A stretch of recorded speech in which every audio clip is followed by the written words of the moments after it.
ಕಾನೂನುಬದ್ಧವಾಗಿ ನಾನು 40 ವರ್ಷದಿಂದ ತಗೊಂಡಂಥ ಜಮೀನು ಇವತ್ತು ನಡೀತಾ ಇರತಕ್ಕಂಥ ಈ ರೀತಿಯ ನಡವಳಿಕೆಗಳಿದೆಯಲ್ಲ, ಕಾನೂನಿನ ವ್ಯಾಪ್ತಿ ಒಳಗೆ ಹೋರಾಟ ಮಾಡ್ತೀನಿ. ಯಾರು ಏನು ಗಾಬರಿ ಆಗಬೇಕಾಗಿಲ್ಲ.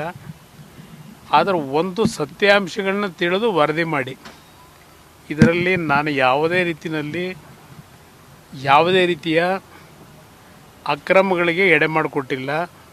ನನ್ನ ಜೀವನದಲ್ಲಿ ಅದು ಮಾಡದೇ ಇರತಕ್ಕಂಥವನು ನಾನು ಈ ರಾಜ್ಯದಲ್ಲಿ 2 ಬಾರಿ ಮುಖ್ಯಮಂತ್ರಿಯಾಗಿ ಇವತ್ತು ಈ ರೀತಿಯ ಈ ಸರ್ಕಾರದ ದಬ್ಬಾಳಿಕೆಗಳನ್ನ ಏನು ನಡೀತಾ ಇದೆಯಲ್ಲ, ಬೆಂಗಳೂರು ನಗರದಲ್ಲಿ ಯಾವ್ಯಾವ ರೀತಿ ಲೂಟಿ ಮಾಡಿದ್ದಾರೆ.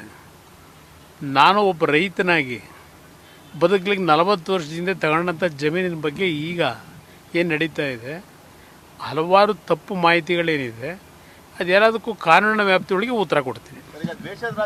ಇರಲಿ, ಮಾಡಲಿ, ಬನ್ನಿ ನೋಡೋಣ, ಭಗವಂತ ಇದ್ದಾನೆ. ನನಗೆ ಇಲ್ಲಿವರೆಗೆ ಯಾರು ನೋಟಿಸ್ ಕೊಡದೆ ಅಟ್ಲೀಸ್ಟ್ 1 ನಿಮಿಷ ಇರಪ್ಪ, 1 ಮಿನಿಟ್. ಒಬ್ಬ ಸಾಮಾನ್ಯ ಪ್ರಜೆಗೆ ಏನಾದರೂ ಎವಿಕ್ಷನ್ ಮಾಡೋದಾದ್ರು ಅಟ್ಲೀಸ್ಟು 1 ವಾರವೋ 15 ದಿವಸ ಆ್ಯಕ್ಟೇ ಇದೆ, ನೋಟಿಸ್ ಕೊಡಬೇಕು ಅಂತೇಳಿ. ನನಗೆ ಇಲ್ಲಿವರೆಗೆ ಯಾವುದೇ ಕಮ್ಯುನಿಕೇಷನ್ ಇಲ್ಲ, ನೋಟಿಸ್ ಇಲ್ಲ.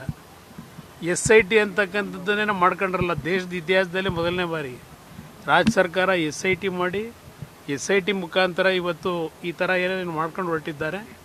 ಇದಕ್ಕೆಲ್ಲ ಒಂದಲ್ಲ ಒಂದು ರೀತಿಯಲ್ಲಿ ಇವ್ರ ನಡವಳಿಕೆಗಳಿಗೆ ಬೇರೆ ರೀತಿಯ ಉತ್ತರವು ಬರ್ತದೆ. ಕಾಯಿರಿ. ನನ್ನ ಬಿಟ್ಟರೆ ಇನ್ಯಾರಿದ್ದಾರೆ ಅವರಿಗೆ? ಇವತ್ತು ಈ ರಾಜ್ಯದಲ್ಲಿ ಅವರಿಗೆ ನಾನೇ ಟಾರ್ಗೆಟ್. ನಾನು ಇಲ್ಲ ಅಂತಂದರೆ ಅವರು ಆರಾಮಾಗಿರ್ತಕ್ಕಂಥದ್ದಲ್ವಾ.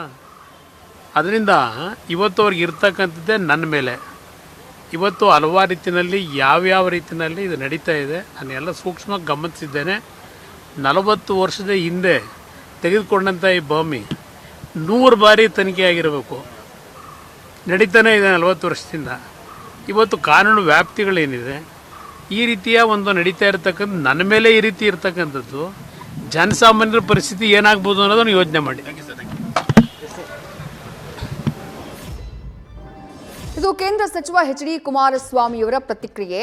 40 ವರ್ಷಗಳ ಹಿಂದೆ ನಾನು ಖರೀದಿ ಮಾಡಿರುವಂತಹ ಜಮೀನದು. ಸಾಲಾಗಿ ಈ ಜಾಗದ ಬಗ್ಗೆ ತನಿಖೆಯನ್ನ ಮಾಡ್ತಾನೆ ಇದ್ದಾರೆ. ಬಟ್ ಈ ಜಾಗದ ಖರೀದಿಯಲ್ಲಿ ಯಾವುದೇ ರೀತಿಯಾದಂತಹ ಅಕ್ರಮ ಆಗಿಲ್ಲ. ಹೋಗ್ಲಿ, ಒತ್ತುವರಿ ತೆರವು ಮಾಡಿದ್ದಾರೆ. ತೆರವು ಮಾಡುವಂತಹ ಸಂದರ್ಭದಲ್ಲಿ ಆ ಜಾಗದಲ್ಲಿ ನಾನು ಅನುಭವದಲ್ಲಿದ್ದೇನೆ ಅಂತಂದ್ರೆ ನೋಟಿಸ್ ಅನ್ನಾದ್ರೂ ಕೊಡಬೇಕಾಗಿತ್ತು, ಮಾಹಿತಿಯನ್ನಾದ್ರೂ ಕೊಡಬೇಕಾಗಿತ್ತು. ಅದ್ಯಾವುದನ್ನೂ ಕೂಡ ಮಾಡದೆ ರಾಜ್ಯ ಸರ್ಕಾರ ಈ ರೀತಿ ದಬ್ಬಾಳಿಕೆಯನ್ನ ಮಾಡ್ತಾ ಇದೆ ಅಂತ ಹೇಳಿ ಕೇಂದ್ರ ಸಚಿವ HD ಕುಮಾರಸ್ವಾಮಿ ಆರೋಪವನ್ನ ಮಾಡಿದ್ದಾರೆ. ನ್ಯೂಸ್ ಫಸ್ಟ್, ನಿರ್ಭೀತಿಯಿಂದ ನಿಮ್ಮ ಪರವಾಗಿ.